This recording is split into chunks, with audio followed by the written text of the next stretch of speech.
Hello students, last class में हमने chemistry का chapter chemical reaction and equations complete कर लिया था और आज की क्लास में हम फिजिक्स का न्यू चैप्टर स्टार्ट करेंगे।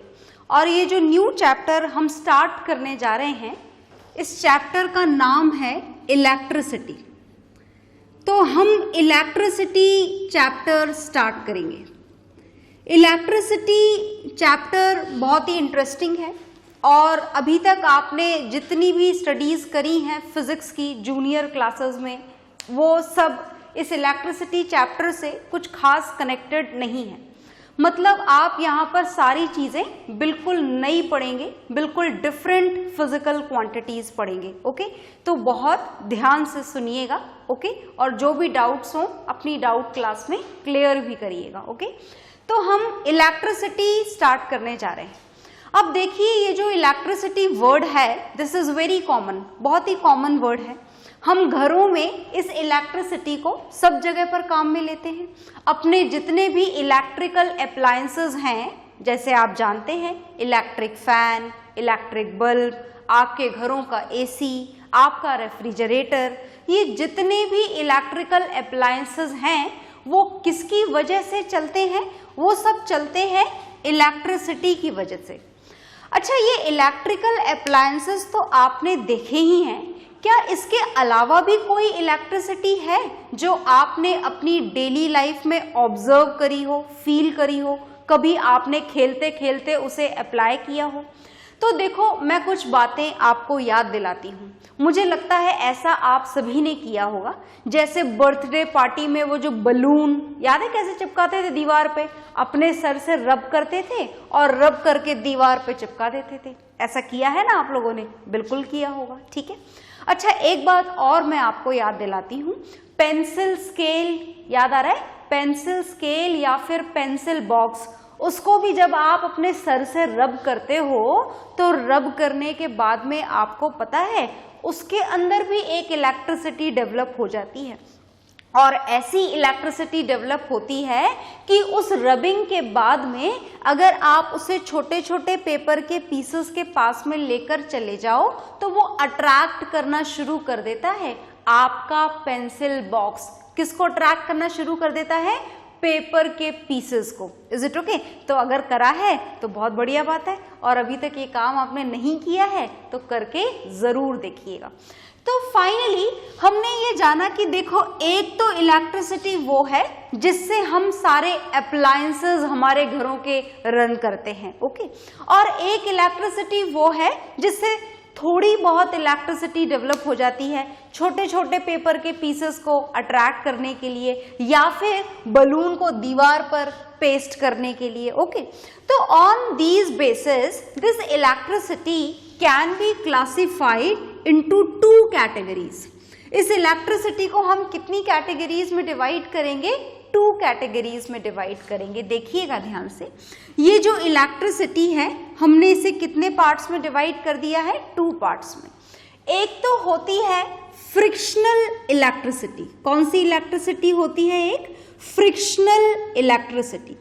ये जो फ्रिक्शनल इलेक्ट्रिसिटी है ये किसकी वजह से प्रोड्यूस होती है? ये इसके नाम ने ही एक्सप्लेन कर दिया।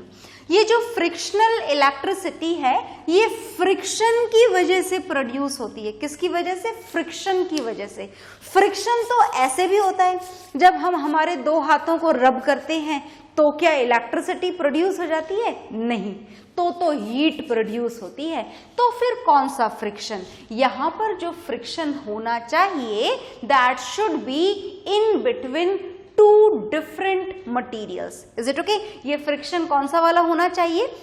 दो डिफरेंट मटीरियल के बीच में अगर फ्रिक्शन होगा then it may produces frictional electricity. जैसे आपने बलून के मटेरियल को किससे रब किया? हेयर से रब किया, तो चिपकने की कैपेसिटी आ गई उसके अंदर। Is it okay? इसी तरीके से आपने आपके पेंसिल बॉक्स को या फिर पेंसिल स्केल को किससे रब करा? हेयर से, तो वो भी क्या हो गया? इलेक्ट्रिकली चार्ज, और उसके अंदर भी कौन सी इलेक्ट्रिसिटी प्रोड्यूस हो गई? Frictional electricity. Is it okay? और ये जो फ्रिक्शनल इलेक्ट्रिसिटी होती है, it does not move from one place to another place, is it okay? एक जगह से दूसरी जगह पर, जैसे आपके घरों में इलेक्ट्रिसिटी मूव करती है स्विच बोर्ड से आपके फैन तक, स्विच बोर्ड से आपके एसी तक, स्विच बोर्ड से आपके बल्ब तक, उस तरीके से ये जो फ्रिक्शनल इलेक्ट्रिसिटी जो रब करने से प्रोड्यूस हो रही है, वो एक जगह से दूसरी जगह पर मूव नहीं करती है। And as in this frictional electricity, electric charges are present in the position of rest, therefore this electricity is also known as static electricity. क्या बोला जाता है इसको? Static electricity. स्टैटिक इलेक्ट्रिसिटी का क्या मतलब हुआ?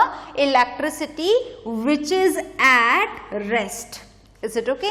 तो अब हम दूसरी इलेक्ट्रिसिटी जानने जा रहे हैं। ये जो दूसरी इलेक्ट्रिसिटी है, this is known as current electricity. कौन सी इलेक्ट्रिसिटी है ये? Current electricity. करंट इलेक्ट्रिसिटी का मतलब, करंट इलेक्ट्रिसिटी का मतलब that electricity in which electric charges are continuously moving from one place to another place. और यही इलेक्ट्रिसिटी है जो हम फिलहाल हमारी क्लास 10th में फुल डिटेल में पढ़ेंगे, इज इट ओके? तो कितने टाइप की इलेक्ट्रिसिटी आपको पढ़नी है?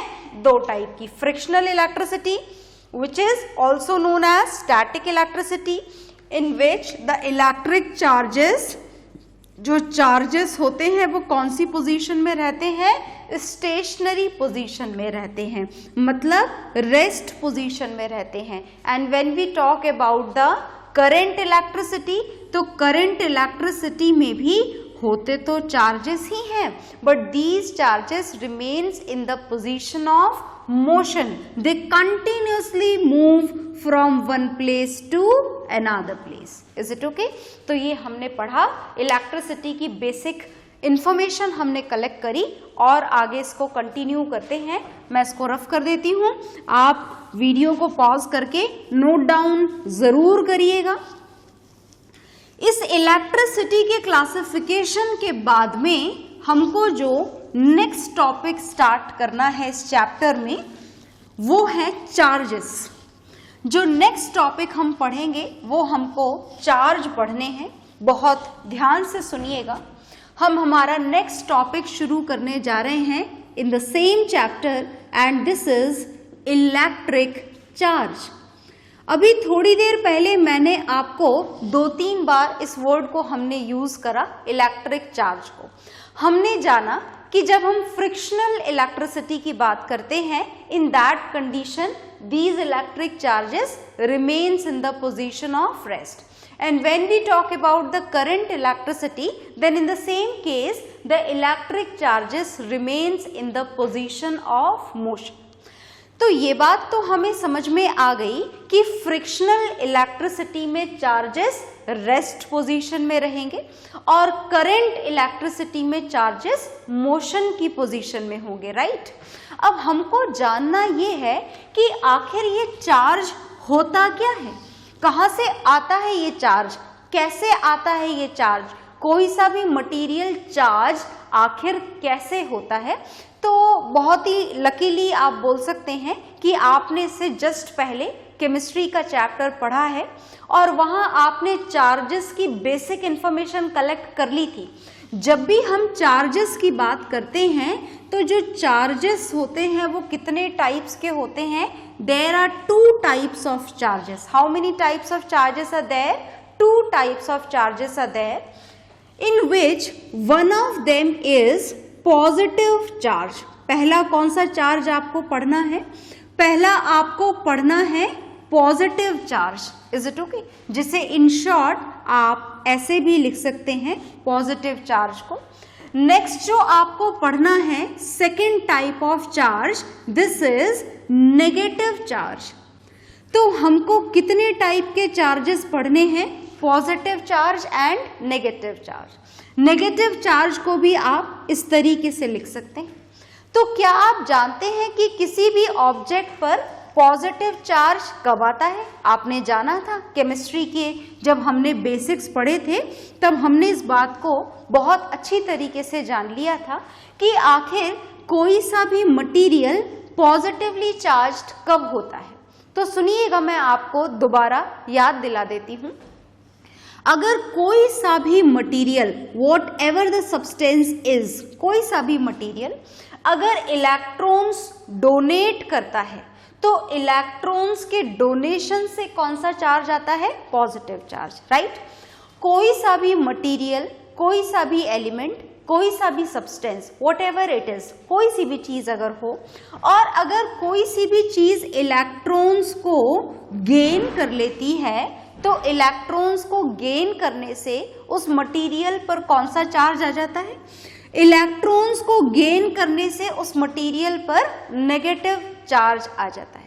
मतलब चार्ज कोई सा भी हो, चार्ज चाहे पॉजिटिव हो चाहे नेगेटिव हो, दोनों ही चार्जेस के लिए रिस्पॉन्सिबल सिर्फ और सिर्फ कौन है? इलेक्ट्रॉन्स। इलेक्ट्रॉन्स अगर कहीं से जाते हैं तो पॉजिटिव चार्ज, अगर कहीं पर आ जाते हैं, कोई मटेरियल इलेक्ट्रॉन गेन कर लेता है, इलेक्ट्रॉन ऑब्टेन कर लेता है, in that condition that material will get this negative charge. आ गई बात समझ में? ठीक है। तो चार्जेस के बारे में हमको पहली बात समझ में आई कि charges are of two types, one is positive and another is negative, and for both of these charges the term, the thing which is responsible is the only and only electrons. Is it okay? तो चलिए अब हम आगे चलते हैं ये जानने के बाद में कि चार्जेस कोई से भी टाइप का हो, रिस्पॉन्सिबल सिर्फ और सिर्फ कौन है? Electrons. There is no role of protons in getting a charge, क्योंकि प्रोटॉन्स कैन नॉट मूव इजीली from one place to another place, from one substance to another substance. इसके बाद में हम चार्ज की कुछ और बेसिक इंफॉर्मेशन कलेक्ट करते हैं, सुनिएगा ध्यान से। जो नेक्स्ट इंफॉर्मेशन है वो है सिंबल। जब आप चार्ज को किसी सिंबल के थ्रू डिनोट करना चाहो तो आप इसके लिए जो सिंबल यूज करते हो, दिस इज कैपिटल क्यू और स्मॉल क्यू। आप दोनों में से कोई सा भी सिंबल जरूरत के हिसाब से काम में ले सकते हो। ऐसा नहीं है कि कैपिटल क्यू ही लिया जाएगा या स्मॉल क्यू ही लिया जाएगा, आप दोनों में से कोई सा भी सिंबल यहाँ पर काम में ले सकते हैं, राइट। दूसरी जो आपको चार्ज की एक और इम्पॉर्टेंट बात जाननी है वो है इस चार्ज की SI यूनिट।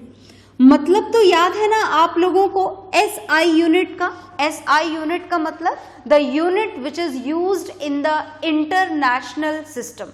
तो इंटरनेशनल सिस्टम के अकॉर्डिंग जो चार्ज की SI यूनिट होती है वो होती है कूलम। तो SI unit of charge is coulomb and this coulomb can also be denoted by a symbol. A symbol is given to this coulomb also and this is capital C. Is it okay? तो आप चाहें तो पूरी SI unit coulomb लिखें या फिर in short सिर्फ C लिख दें। ओके, आगे देखिए। आगे हमको क्या जानना है? हम थर्ड पॉइंट जानने जा रहे हैं and this third point is quite important, so listen to me very carefully. देखो, चार्जेस कोई से भी हो सकते हैं, आपने अभी अभी जाना। Charges may be positive and may be negative. तो अगर आपके पास में दो चार्जेस रखे हैं and if they both are positive, दोनों ही पॉजिटिव है and they are kept at a particular distance from each other, let it be R। आप डिस्टेंस ना भी लिखो, यहाँ पर ना भी मेंशन करो तो भी चलेगा। जो इंपॉर्टेंट है वो है इन दो चार्जेस की location. Is it okay? If they are kept at a particular distance from each other, तो whether they are similar, जैसा कि आपको दिखाई दे रहा है, ये भी पॉजिटिव है और ये भी पॉजिटिव है।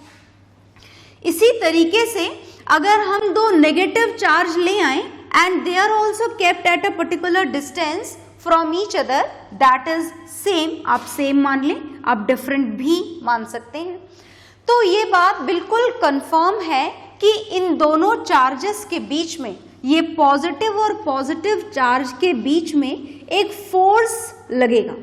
Is it okay?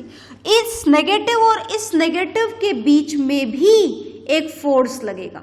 ओके, तो मतलब अगर चार्जेस हैं तो फोर्स डेफिनेटली लगेगा। ओके, और अगर बात हम सिमिलर चार्जेस की करें, सिमिलर चार्जेस का मतलब समझ रहे हैं ना आप लोग? सिमिलर चार्जेस का मतलब क्या है? सिमिलर चार्जेस का मतलब है they both should have the same sign. जैसा आपने यहाँ पर देखा, ये भी पॉजिटिव और ये भी positive, they both are positive. ये भी नेगेटिव और ये भी negative, they both are similarly charged. Is it okay? तो अगर सिमिलरली चार्ज आप यहाँ पर ले लें which are kept at a particular distance from each other, then the force which will work in between both of them, that will be force of repulsion. कौन सा force लगेगा इन दोनों चार्जेस के बीच में? इन दोनों चार्जेस के बीच में लगेगा फोर्स ऑफ रिपल्शन। मतलब ये दोनों चार्जेस एक दूसरे से अपोजिट डायरेक्शन में जाना चाहेंगे, अपोजिट डायरेक्शन, एक दूसरे को रिपेल करेंगे। ये आ गई बात समझ में? तो जब भी हमारे पास में दो सिमिलर चार्जेस हों तो सिमिलर चार्जेस के बीच में जो फोर्स लगता है that is force of repulsion. याद रखनी है ये बात आप लोगों को। Is it okay?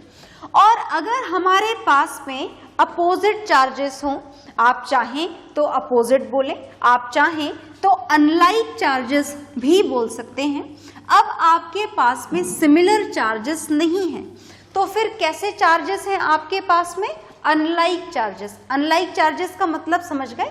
Unlike charges का मतलब one is positive and another is negative. एक तो पॉजिटिव चार्ज है और दूसरा कौन सा है? नेगेटिव। क्या इस कंडीशन में भी इनके बीच में कोई फोर्स लगेगा? बिल्कुल लगेगा। और अगर अपोजिट चार्जेस आपने ले लिए हैं तो जो फोर्स इनके बीच में लगेगा that will be force of attraction. कौन सा फोर्स लगेगा इनके बीच में? इनके बीच में लगेगा फोर्स ऑफ अट्रैक्शन।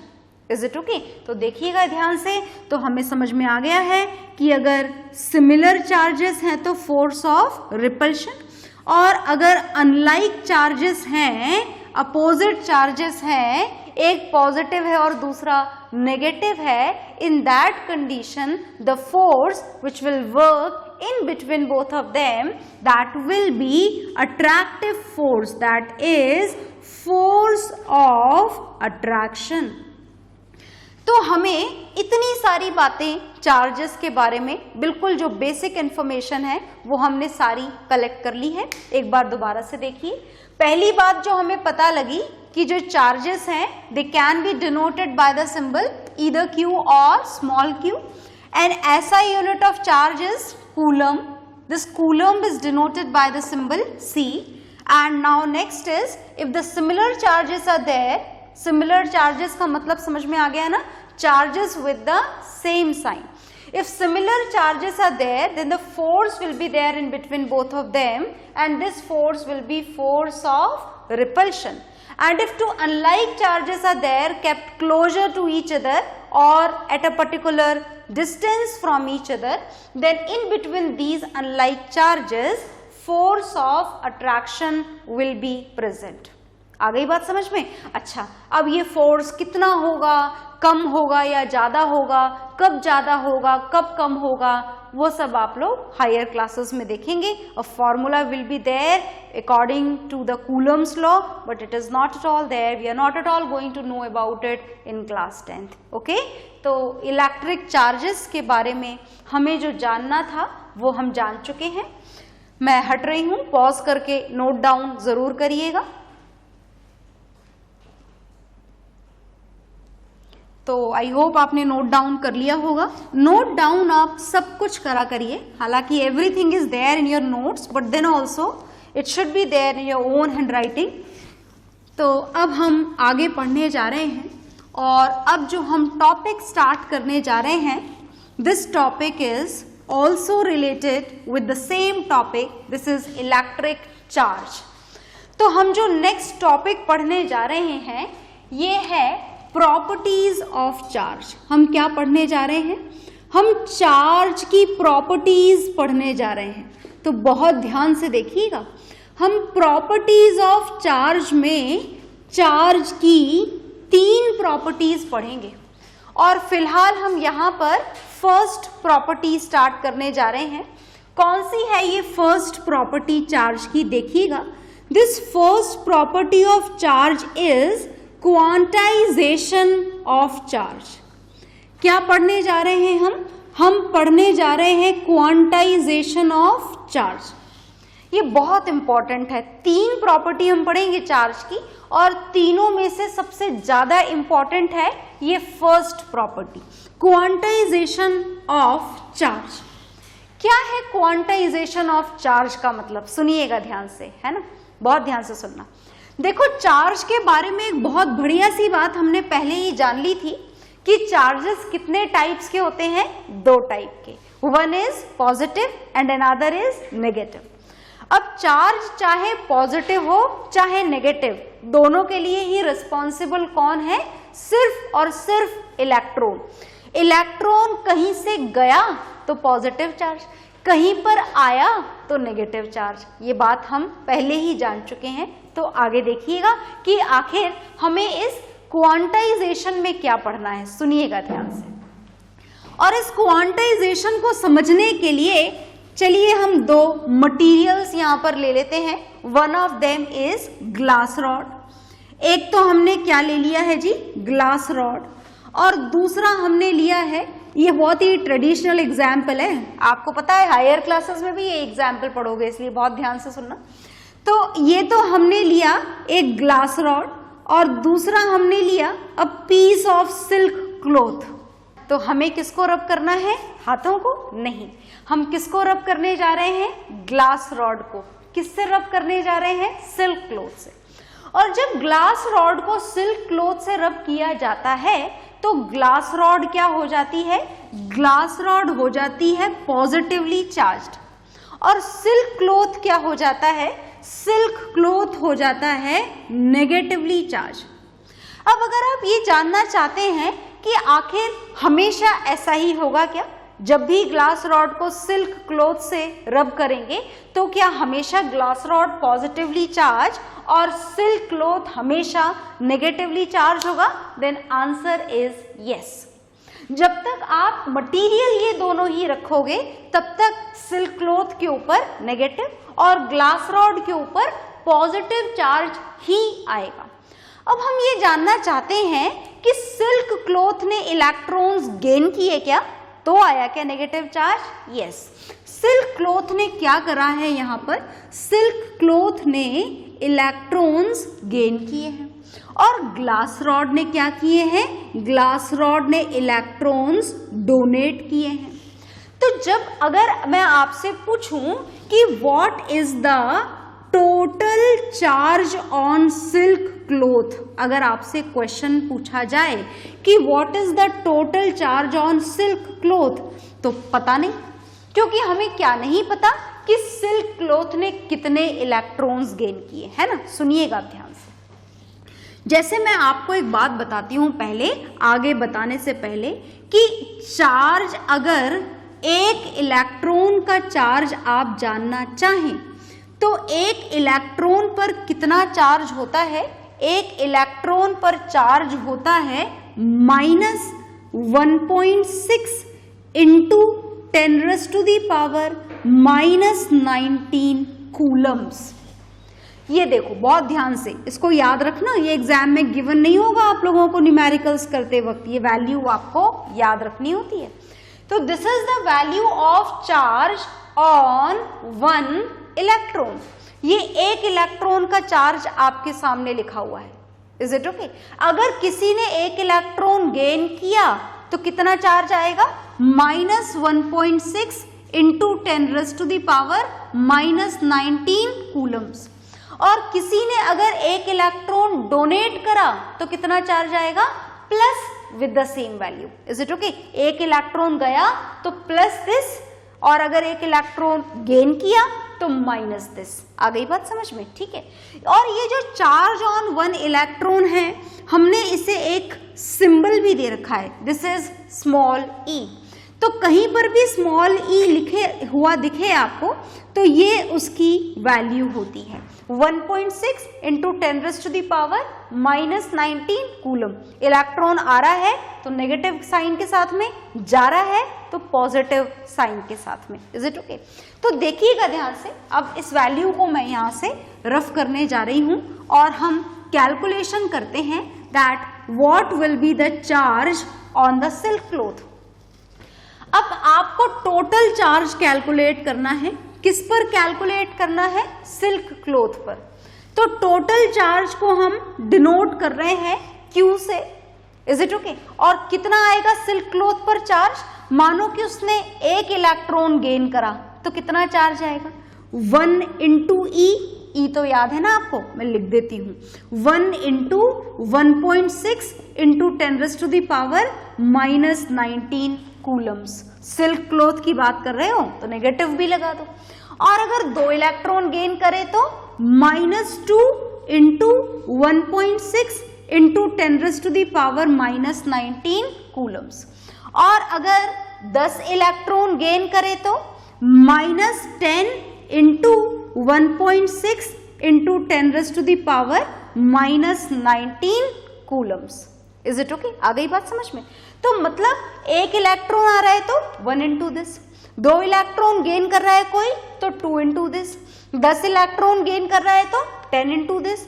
जा रहे हैं 10 इलेक्ट्रॉन तो माइनस साइन हटा दोगे और उसकी जगह पर क्या लगा दोगे?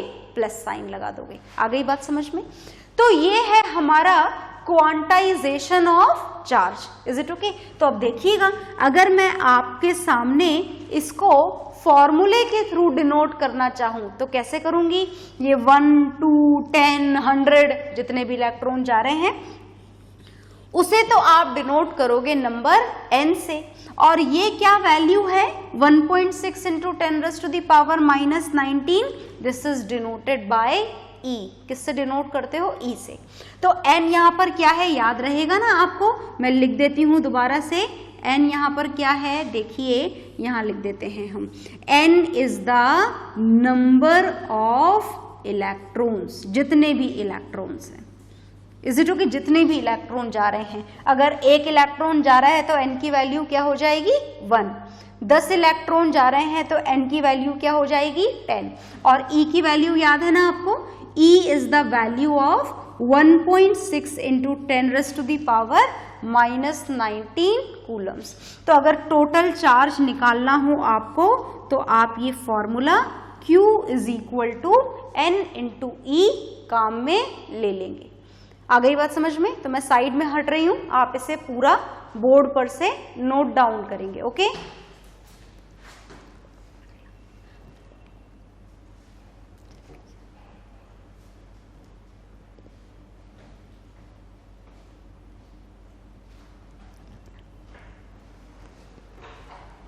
हाँ जी, तो आई होप आप लोगों ने नोट डाउन कर लिया होगा। ये क्वांटाइजेशन ऑफ चार्ज है, मैं इसको यहाँ से रफ कर रही हूँ। और प्रॉपर्टीज ऑफ चार्ज में इस क्वांटाइजेशन ऑफ चार्ज के अलावा हमको 2 प्रॉपर्टीज और पढ़नी है। और ये जो 2 प्रॉपर्टीज आपको और पढ़नी हैं, इनके नाम जो है वो है additivity of charge and third is conservation of charge, but that we'll see in the next class. Okay, so bye everyone.